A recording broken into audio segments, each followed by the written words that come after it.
सुन रहे हैं सुनो साथिया।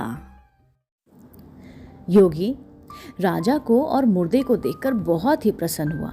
बोला, हे राजन, तुमने ये कठिन काम करके मेरे साथ बड़ा ही उपकार किया है। तुम सचमुच सारे राजाओं में श्रेष्ठ हो। इतना कहकर उसने मुर्दे को उसके कंधे से उतार लिया और उसे स्नान कराकर फूलों की मालाओं से सजा कर रख दिया। फिर मंत्र बल से बेताल का आवाहन करके उसकी पूजा की। पूजा के बाद उसने राजा से कहा, हे राजन, तुम अब शीश झुकाकर इसे प्रणाम करो। राजा को बेताल की कही हुई बातें याद आ गई। उसने कहा, मैं राजा हूं, मैं कभी किसी को सर नहीं झुकाया और ना ही कभी झुकाऊंगा। आप पहले सिर झुकाकर बता दीजिए, तब मैं देखूंगा।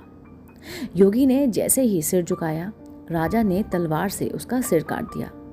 बेताल बड़ा खुश हुआ। बोला, राजन, यह योगी विद्याधरों का स्वामी बनना चाहता था, अब तुम बनोगे।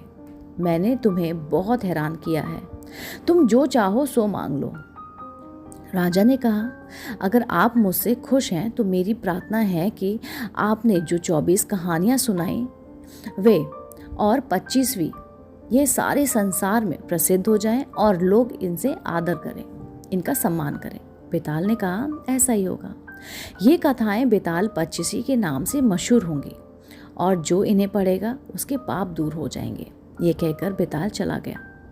उसके जाने के बाद शिवाजी ने वहाँ पे अपनी उपस्थिति की, यानी कि वो प्रकट हुए और कहा, राजन, तुमने अच्छा किया जो इस दुष्ट साधु को मार डाला।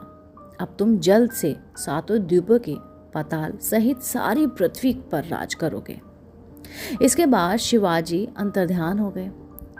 काम पूरे करके राजा शमशान में गया और कुछ दिनों में वह सारी पृथ्वी का राजा बन गया और बहुत समय तक आनंद से राज करते हुए उसने अंत में अपने को भगवान में समर्पित कर दिया। तो दोस्तों, आज ये कहानी ख़त्म होती है बेताल 25 या फिर विक्रम बेताल की कहानियाँ। आपको ये कहानियाँ कैसी लगी अपने दोस्तों के साथ ज़रूर शेयर कीजिएगा।